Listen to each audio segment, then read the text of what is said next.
Very good evening to you. I'm Lisa Broom with the CBC Evening News.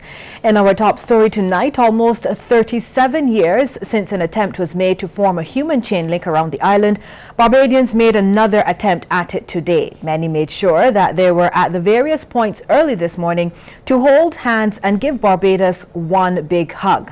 Prime Minister Fundell Stewart described the chain link as a show of the island's unity.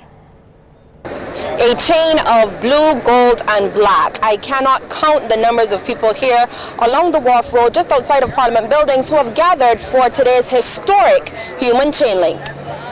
Scores of Barbadians turned out in Bridgetown to hold hands as they sought to ensure the historical city was covered. They were joined by parliamentarians on both sides of the political divide as they passed the symbolic trident and sang the national anthem and the most appropriate song, Let's Join Hands.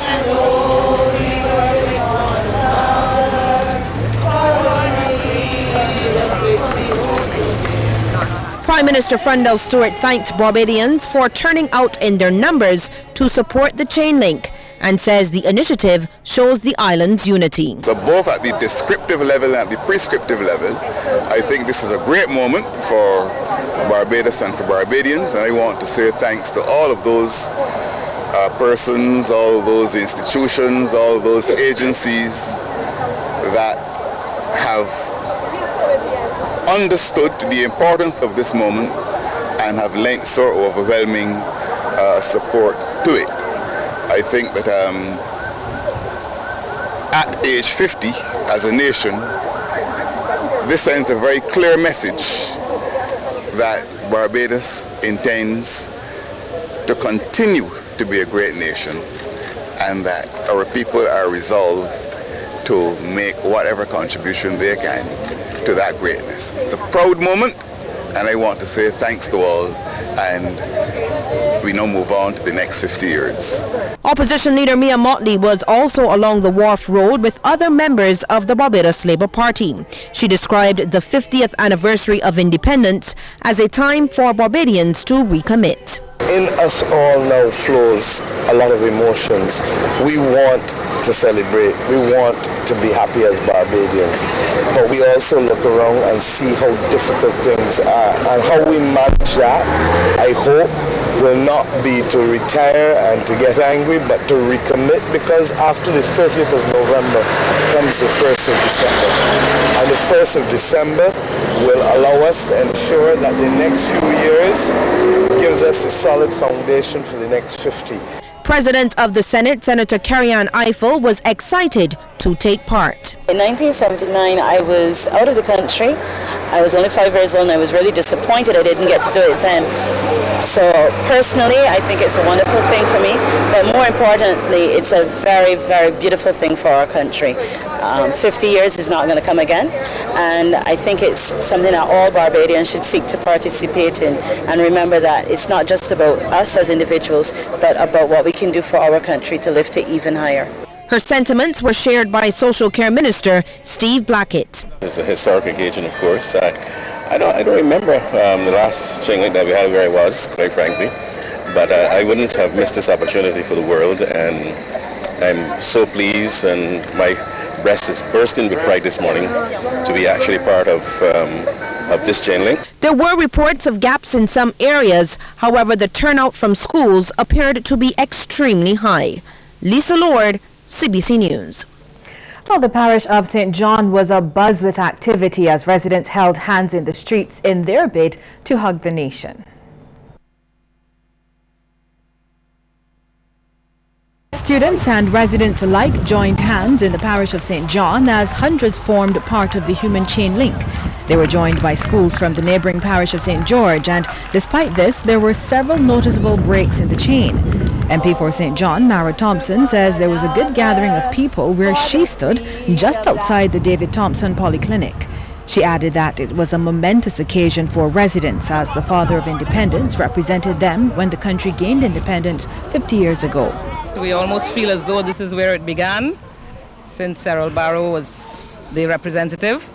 And yes, so it's certainly significant for St John people to be here at the 50th as well as being here at the very beginning. However, Janice Pinder, who took part in the first chain link in 1979, says she believes there was a greater turnout back then, which she attributed to the fact that it was held on the weekend. Well, this turnout here, I would say that it was bad. But this one was excellent because it was the first, and everybody came up on time. And the little children was really excited. So I wouldn't know what the little children know, you know, but in that time, even my children, they were small, 5, 6, 7, and 8, and they enjoyed that day. And up to this day now, the last is 2 years old, and he could remember that day. It stood with my children. And of course, the little ones had their say.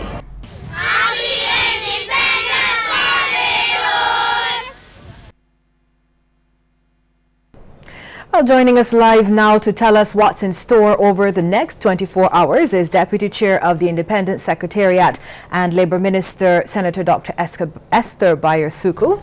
Dr. Bayer-Suckoo, welcome. Thank you so much for joining us. Thanks for having me. Certainly. Now, we just had the chain link, as we just heard. Yes. That was earlier today, but tomorrow night we have the unveiling of the monument. Yes. Tell us what to expect. Well, tomorrow night begins 24 hours of the climax of our celebrations. We have a very packed 24 hours for Barbados, entitled the Golden Anniversary Spectacular. It's dubbed Inspired, Exulting, Free. And the first event is at 10 o'clock tomorrow night, where we reveal the National Monument, this new monument that celebrates our 50th anniversary of independence. And it really is a tribute to mark that spot where the flag was where the Union Jack was lowered and the Barbados flag was first hoisted. But this is an exciting opportunity because it is an opportunity for Barbadians to relive the glory of 1966, November 30th.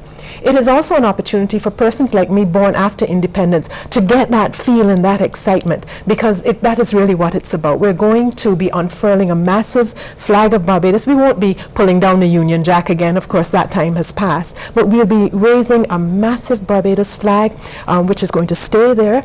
But we're also, the main thing is the monument, this national monument, which of course was designed by a 23-year-old Barbadian young lady from a field of 48 entrants. Fantastic. And it is fantastic, and it's a tribute to our youth and to our young women. I think it's inspirational, this monument. And I understand that we're going to have a special guest leading up to the activities. Of course. Well, tomorrow His Royal Highness arrives in Barbados, and he will be a part of this massive Golden Anniversary Spectacular. So he will be there with us tomorrow night. We want all Barbadians to come out, because these 3 events are all free. They're all free. There are arrangements in place for parking and so on. And of course, we have taken extra care to make sure that safety is a prime consideration. There is planning for mass casualty events and so on. We have, for all our events this year, we have ensured that we have that kind of planning. So it's going to be safe, it's going to be controlled, the police are going to be there.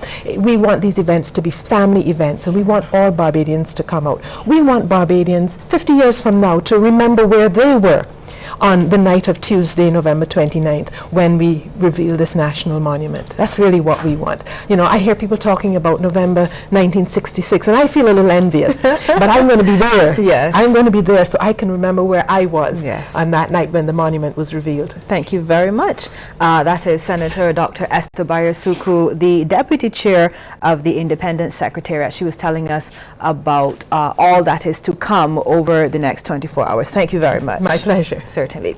Now, don't think you've missed anything. We'll have some more from today's chain link later on in the CBC Evening News.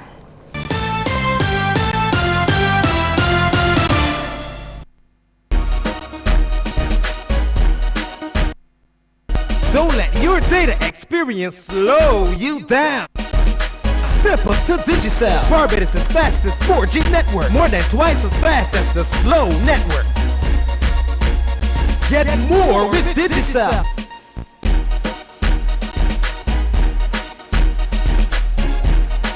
Digicel, the fastest 4G network in Barbados. Dial *153# to sign up to Digicel today.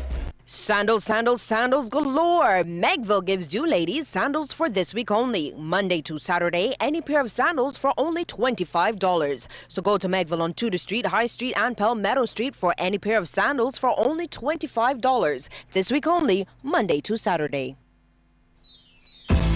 Across these fields and hills to the open sea.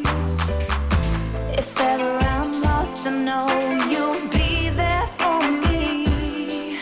Like a sunrise In my eyes, there's no other place I'd rather be. This is my home. This is where I belong. my heart and soul. This is the rock that keeps me strong. This is my home, the most beautiful place in the world. Mine forever, Never will I be alone. never alone. Barbados will always be home.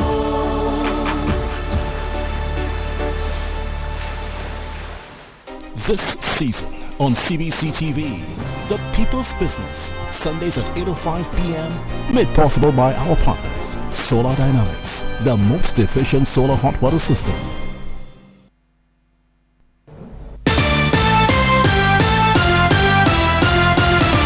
MP for St. Lucie Dennis Kelman believes his constituency can become fully self-sufficient, creating its own jobs. Mr. Kelman, who's the face of the popular Moon Town, had a busy weekend with independence activities including a wall dedicated to people who contributed to the development of the parish. He intends to make this part of St. Lucie's community tourism package, and he wants the youth to get involved. Mr. Kelman, who's also Minister of Housing and Lands, believes St. Lucie has the potential to be a great economic contributor. We want to be able to create our own work, and that is why you see that I have always been focusing on large projects, because once you get large projects, they tend to be able to generate other large projects, and then those large projects will then generate smaller projects, and then you're able to develop your own economic activity, creating your own work, and also making your parish as self-dependent as possible. And that's the most important thing, making people independent. The contribution and struggle of Barbadian migrants to England are being highlighted in this 50th year of independence.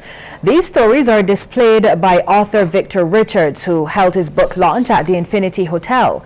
Entitled A Poetry Trilogy, it's inspired by his 3 earlier fiction books, which highlighted the migrants' journey abroad in search for work. Mr. Richards says this is an element of history that shouldn't be forgotten. But it's poetry or drama. Essentially, it's storytelling. It's telling the stories and making sure our grandchildren pass on those stories to their grandchildren. You know, so you're just keeping the history going, making sure these pioneers who first come to England are never forgotten for their struggle and what they went through to give people like me a chance to be there today. No foul play is suspected in the death of an inmate of Her Majesty's Prison Dodds who was in his cell last week. He's been identified as 54-year-old David Clark of Nelson Street in the city. The discovery was reportedly made on Thursday. A post-mortem will be carried out to find out the cause of his death. The Barbados Agricultural Development and Marketing Corporation's Farmers Market continues to provide an avenue for the entity to push its locally created products. The monthly market, a usual fixture in Fairy Valley, moved to the Pine right here in CBC's car park over the weekend. Several people bought fresh vegetables along with clothes, food and jewelry while enjoying DJ music and karaoke. Acting Commercial Development Officer Randall Banfield says the event allowed several products to be sampled. Meeting stall, all flowers are very popular items. Our sorbets, people are loving the sorbets. We have 3 sorbets on sample today, and it's Caramitas, Cassava Colada sorbet, it's Caramitas sweet potato and spice sorbet, and it's Caramitas Cassava sorrel sorbet. It's the newest one on the line, in the line of sorbets. Still to come, a look at some of the stories making headlines across the region. But first, here is a tip from Coverley Medical Center.